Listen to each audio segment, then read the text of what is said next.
दोस्तों जियो financial service की बात करें तो स्टॉक ने ज़बरदस्त बाउंस बैक दिया है। आप देख ही सकते हो गुरुवार और शुक्रवार को शानदार एक पॉजिटिव माहौल बना है स्टॉक के अंदर, और इसके पीछे वजह यह है कि स्टॉक काफ़ी ज़्यादा करेक्ट हो चुका था। अब आप देख सकते हो कि कंपनी का बिजनेस भी शुरू हो चुका है। कंपनी ने इस बार क्वार्टर 2 का रिजल्ट दिया, वो भी काफ़ी शानदार है। और आप ये देख ही सकते हो कि इसकी पेयर कंपनियों की जो प्राइस है वो काफ़ी ऊपर है। ऐसे में क्या जियो फाइनेंशियल सर्विस भी उसी लेवल पे जा सकता है? लेकिन लोगों की अनुभूति रिलायंस के शेयरों को लेकर अच्छी नहीं है। आप देखो कि रिलायंस इंडस्ट्रीज़ ने लोगों को कोई खास रिटर्न नहीं दिया है, और आलोक इंडस्ट्रीज भी जब देखें तो कंपनी रिलायंस के बैनर तले आई, उसके बाद में इस स्टॉक ने लोगों को मायूसी किया, और इसी वजह से लोगों को लगता है कि रिलायंस के शेयरों में तेज़ी नहीं बनेगी। लेकिन जियो फाइनेंशियल सेक्टर का जो पूरा बिजनेस और इसका जो काम करने का तरीका सब कुछ अलग दिखाई दे रहा है, और ये सेक्टर ही ऐसा है जिसमें एक ज़बरदस्त तेज़ी की संभावना आगे बन रही है। तो क्या जियो फाइनेंशियल सर्विस भी बिल्कुल बजाज जैसी हमें अच्छा रिटर्न दे सकता है? जानने की कोशिश करेंगे, और यहाँ पे कुछ बड़ी अपडेट है जिसको समझने की कोशिश करेंगे। यहाँ पे रिलायंस की तरफ से जो बड़ा फैसला किया गया है उसका क्या पॉजिटिव इफेक्ट पड़ सकता है स्टॉक के ऊपर, वो भी समझने की कोशिश करेंगे। लेकिन फ्रेंड, उससे पहले अगर आप पहली बार हमारे चैनल पर आए तो चैनल को सब्सक्राइब कर दीजिए, एक बेल आइकॉन दबा दीजिए ताकि जब भी नया वीडियो बने पहला नोटिफिकेशन आपको मिले। वीडियो पसंद आए तो लाइक शेयर जरूर कीजिए। चलो फ्रेंड्स, वीडियो स्टार्ट करते हैं। मैं हूं आपका दोस्त एस बी दवे, और हमारे अपने चैनल ऑनलाइन कमाई में आपका बहुत बहुत स्वागत है। अब जियो फाइनेंशियल सर्विस के कारोबार की बात करें तो देख सकते हो स्टॉक की शानदार क्लोजिंग रही है 225 के आसपास। इंट्राडे में 216 का लो भी बना था। तो आप देख सकते हो कि निचले लेवल से स्टॉक ने काफ़ी शानदार प्रदर्शन किया है। वैसे जब ये गिरावट शुरू हुई बाजार में तो इसने जो 52 वीक का जो लो बनाया वो 204 का है, और आप देख सकते हो हाई बना वो 278 का है। तो इस समय स्टॉक देखें तो अभी भी ऊपर की प्राइस से काफ़ी नीचे आपको मिल रहा है, क्योंकि अगर इसकी एवरेज प्राइस देखें तो 220 की है। यानी आप समझ सकते हो ये अपनी एवरेज प्राइस के आसपास ही आपको मिल रहा है। तो एंट्री के लिए बिल्कुल सही मौका बन रहा है, यहाँ पे कोई चिंता की बात नहीं है। अब कंपनी ने अपने बिजनेस का कामकाज जो है शुरू कर दिया है। तो आप देखें कि कंपनी लोन का बिजनेस शुरू कर चुकी है, इंश्योरेंस ब्रोकिंग का बिजनेस शुरू कर चुके हैं। इसके अलावा कंपनी पेमेंट बैंक और पेमेंट सॉल्यूशन का बिजनेस शुरू कर चुके हैं, और ये सारे बिजनेस बहुत ही शानदार है। आने वाले समय में इस सेक्टर में ज़बरदस्त संभावना बनेगी। तो आप समझ ही सकते हो कि जैसे कि इसका जो पेमेंट सॉल्यूशन का बिजनेस है, यानी एक तरह से देखें तो ये पेटीएम कंपनी की टक्कर में कंपनी आने वाली है। और आप देख सकते हो इस समय पेटीएम की प्राइस 900 के आसपास है। तो क्या पेटीएम को पार करके उससे ऊपर जा सकता है? दूसरी तरफ इसका जो बिजनेस है वो लोन का है, इंश्योरेंस का बिजनेस है। तो इसमें अगर पेयर कंपनी अगर आप देखें तो आपको LIC दिखाई देगी, इसके बाद SBI लाइफ इंश्योरेंस कंपनी दिखाई देगी, HDFC life insurance company, ICICI prudential और ICICI लोमार्ट, ये कंपनियों से इसकी डायरेक्ट टक्कर होगी। तो आप समझ सकते हो इसका बिजनेस वाकई में यूनिक है, और ये 2-3 अलग अलग फिनटेक कंपनियां, डिजिटल पेमेंट कंपनियां और इंश्योरेंस कंपनियों को टक्कर देने वाला है, और साथ में म्यूचुअल फंड के बिजनेस में भी एंट्री करने जा रही है। अब यहाँ पे जो लेटेस्ट अपडेट निकल के आ रही है, रिलायंस इंडस्ट्रीज ने भारत की पहली सैटेलाइट आधारित इंटरनेट सर्विस जियो स्पेस फाइबर शुरू कर दी है। अब इसका फ़ायदा इस स्टॉक को क्या होगा वो समझने की कोशिश करते हैं। तो ये जो सैटेलाइट आधारित जो इंटरनेट सर्विस है, यह ऐसे छोटे ग्रामीण क्षेत्र जहाँ पे अभी तक इंटरनेट की सर्विस नहीं जा रही है, वहाँ पे इंटरनेट मिलेगा सैटेलाइट के माध्यम से। तो इससे ये होगा कि अब जैसे कि जियो ने अपना डिजिटल पेमेंट सॉल्यूशन शुरू कर दिया है, तो छोटे छोटे गांवों में जहाँ पे भी बैंकों की कोई सुविधा नहीं है, ऐसी जगह पे बैंकिंग सर्विस प्रोवाइड करेगी कंपनी, और ये जो सैटेलाइट के माध्यम से वहाँ पे इंटरनेट मिलेगा, क्योंकि हर तरह से डिजिटल ट्रांजैक्शन के लिए इंटरनेट की ज़रूरत पड़ेगी। और इंटरनेट के बगैर बहुत सारे ऐसे गाँव हैं जहाँ पे अभी भी वो सारी बैंकिंग सेवाएं नहीं मिल पाती। तो अब उनको टारगेट करेगा जियो फाइनेंशियल सर्विस। अब उनको ये इंटरनेट सर्विस भी मिल चुकी है, तो सैटेलाइट के माध्यम से ये जो दूर सुदूर गाँवों में जहाँ पे जंगल है या फिर बहुत सारे पहाड़ी क्षेत्र है, जहाँ पे आप सैटेलाइट के माध्यम से ही रिलायंस अपनी सेवाएं दे पाएगी, और वहाँ पे अपने बिजनेस को बढ़ा पाएंगे। एक नया कस्टमर बेस खड़ा होगा। आप समझ सकते हो कि ये जो फैसला है ये काफ़ी शानदार है। तो ये पहली इंडिया की सैटेलाइट आधारित गीगा फाइबर सर्विस है, जियो ने इसकी शुरुआत की है, और आप देख सकते हो कि यह काफ़ी फ़ायदेमंद साबित होने वाली है जियो फाइनेंशियल सर्विस के लिए अपने बिजनेस को बढ़ाने में। तो अभी इन्होंने जियो स्पेस फाइबर के तौर पे 4 राज्यों में और 4 दूरस्थ स्थानों पर इसकी सेवाएं शुरू कर दी, जिसमें आप देखें तो गिर गुजरात में, कोरबा छत्तीसगढ़ और नबरंगपुर ओडिशा और ONGC जोराहाट असम में ये सर्विस शुरू कर दी गई। तो जहाँ पे अभी तक इंटरनेट की सेवाएं नहीं पहुँच पा रही थी, वहाँ पर इंटरनेट मिलेगा डायरेक्ट स्पेस से। और आप समझ सकते हो इससे जो भी डिजिटल ट्रांजैक्शन होंगे या फिर आप हर तरह की बैंकिंग सेवाएं उसका लाभ दे पाएंगे कस्टमर को। और अब ये जो जियो का जो बिजनेस है ये आने वाले समय में बहुत तेज़ी से ग्रो करता हुआ दिखाई देगा। तो काफ़ी शानदार फैसला किया गया है और अब एक नया कस्टमर बेस खड़ा होगा इनके लिए, इससे आने वाले समय इनको फ़ायदा होगा।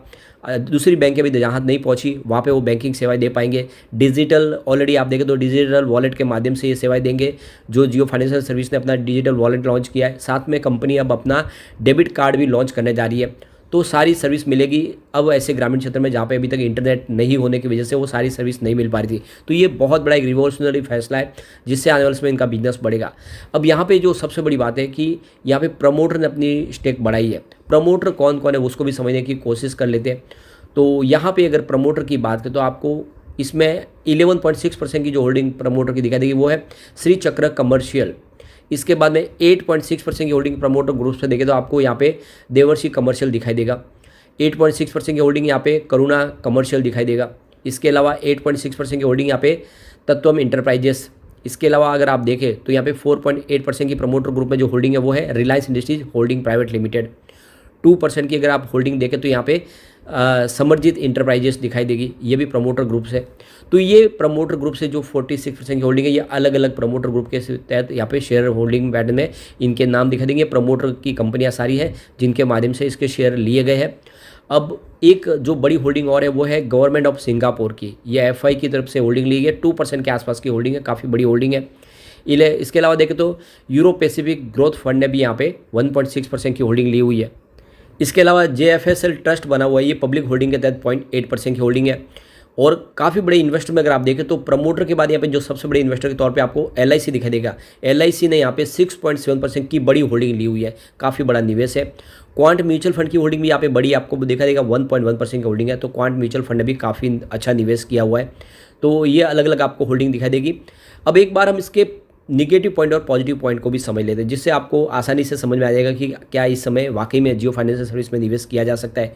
तो पहला पॉइंट निगेटिव और वो है एनुअल रेवेन्यू, जिसमें 75.66% की गिरावट है, जो 44.84 करोड़ के आसपास है। वैसे इस बार का रिजल्ट बेहतर रहा है, उम्मीद अच्छी है आगे। अब रिजल्ट आगे बेहतर होंगे क्योंकि बिजनेस तो अभी शुरू हुआ है। सेकंड पॉइंट पॉजिटिव और वो है क्वार्टरली रेवेन्यू, जिसमें 4,947% की ज़बरदस्त वृद्धि देखने को मिली है।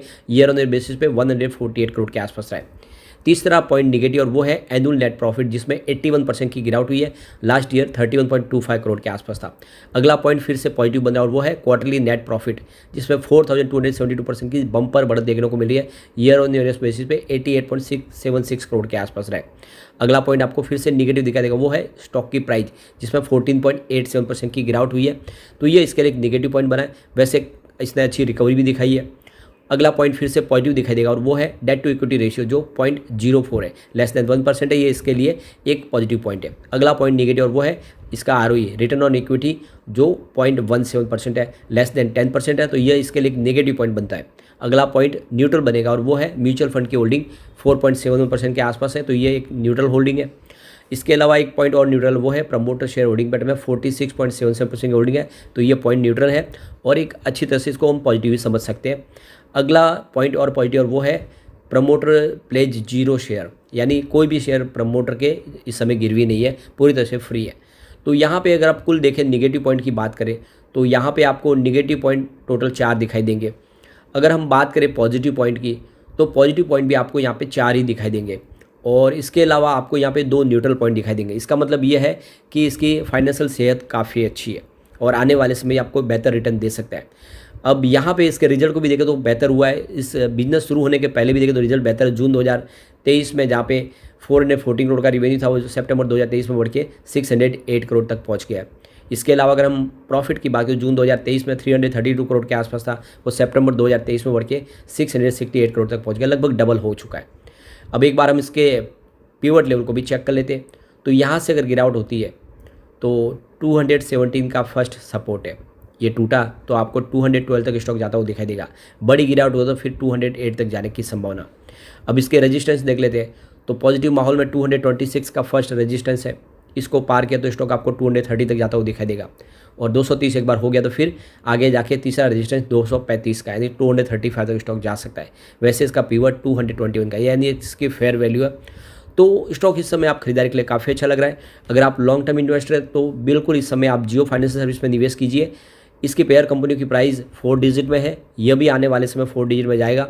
और रिलायंस की जो एक परिपाटी बन चुकी है, रिलायंस के शेयर लोगों को अच्छा रिटर्न दे रही है, यहाँ पे बात गलत साबित होगी, तो बिल्कुल इन्वेस्टमेंट आप कर सकते हैं लॉन्ग टर्म का नजरिया लेके। लेकिन फ्रेंड, कोई भी इन्वेस्टमेंट करने से पहले अपने फाइनेंशियल एडवाइजर से बड़े ले ले या अपना खुद का रिसर्च करें, क्योंकि मैंने वीडियो आपके एजुकेशनल पर्पज़ के लिए ही बनाया। वीडियो पसंद आए तो लाइक शेयर कीजिए और चैनल को सब्सक्राइब कर दीजिए। Thank you friend.